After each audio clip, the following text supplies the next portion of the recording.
commencer et dire un petit peu déjà d'où vous parlez, de quel point de vue vous parlez l'un et l'autre. Peut-être, cher William, je m'autorise à vous donner le micro en premier.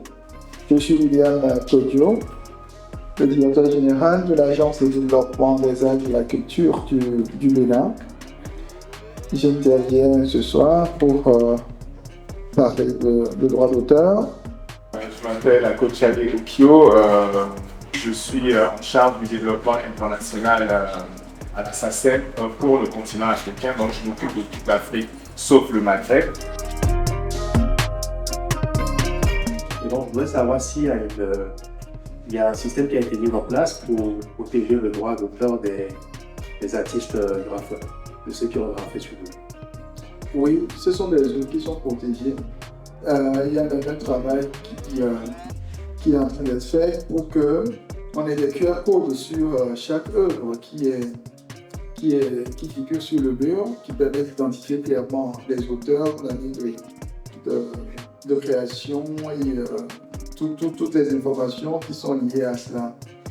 Qu'est-ce que l'UNRWA fait de façon concrète pour qu'on y aille en fait? Comme tout à l'heure, M. Tchad l'a dit, c'est vraiment le désert en Afrique francophone, par rapport à toutes ces plateformes-là. On collecte plus de 10% des droits d'auteur dans le monde. C'est la société qui collecte le plus de droits d'auteur au monde. Donc quand on parle, on nous écoute. Ouais, de toute façon, on a déjà des accords avec les plateformes. Donc c'est ça l'intérêt. Donc l'idée c'est de passer à rien, à quelque chose sur le digital. Donc pour le moment, ce que le RINDAP collecte pour le digital, c'est par rapport aux plateformes locales ou à tout ce qui est ringback tones, etc. C'est la question de la culture de droit d'auteur. Ça prend du temps. Il faut beaucoup de pédagogie, beaucoup d'efforts. Il faut éduquer les créateurs qui souvent ne sont pas conscients qu'ils ont des droits aussi. Les utilisateurs qui ne se rendent pas compte que le droit d'auteur, c'est le salaire des auteurs et des compositeurs. Mais les cultures urbaines sont une préoccupation majeure pour nous.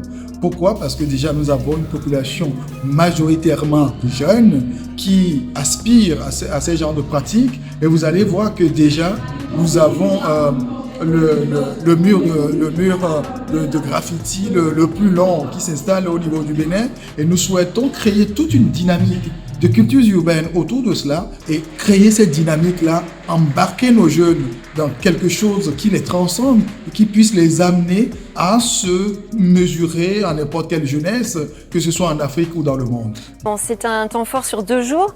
Donc là, on a démarré la première journée. C'était une première table ronde sur les droits d'auteur et je pense que c'était très très riche, très instructif. On avait 2 intervenants quand même de très haut vol.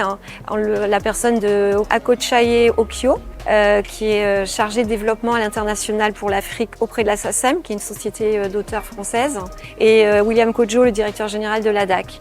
Et c'était particulièrement intéressant, il y avait une forte mobilisation du public, donc je pense que c'est un sujet qui questionne beaucoup les artistes. Puis après, on a eu le grand plaisir d'accueillir la restitution d'un atelier qui a eu lieu toute la semaine, mené par l'artiste Kondo, qui est français d'origine béninoise, avec 5 jeunes artistes féminines, et qui donc ont monté en quelques jours quasiment un spectacle à 5 voix. Donc là aussi, avec des individualités, des textes très originaux, très forts. Je suis fière de moi, je suis fière d'être Béto, d'être Arovi, je suis fière de toi, toi qui m'as offert hospitalité. Et cette semaine a été une belle semaine pour moi particulièrement parce qu'avec Kondo, on a appris pas mal de choses, mais aussi avec les autres filles, on a formé une belle équipe. Donc pour moi, c'est une semaine que j'ai envie de revivre. J'encourage les sœurs, femmes comme moi, de venir. La place est là pour nous tous. On n'a pas l'habitude d'être dans la théorie ici. On est toujours dans la pratique. Donc il y a des notions qu'on ne connaissait pas, qui nous ont enseignées. C'était waouh quoi. Elles m'ont dit, et j'ai beaucoup apprécié ça, elles avaient besoin de théorie. C'est-à-dire qu'il y avait de la pratique. Et ce que je pense on a pu voir ensemble, c'est conscientiser ce qu'on sait et conscientiser les besoins qu'on a. Et donc le fait d'avoir des outils, une stratégie d'apprentissage, une structure pédagogique, bah, j'ai l'impression que ça leur a vraiment servi. Et moi, je trouve que voilà, je peux arriver avec plusieurs bonnets. Là, j'ai pris le bonnet pédagogue et quelque part, c'est un bonnet que j'aime aussi parce que pour moi, c'est totalement hip-hop en fait. Et je trouve que démarrer le hip-hop et la collaboration par la pédagogie et par la transmission, je trouve que je suis vraiment dans mon élément. Elle a le don de la médisance, une profonde maîtrise de la provenance. Elle est la racine qui permet de briser dans ta vie tes ses éléments. Et ouais, il dit ça, le vrai, mais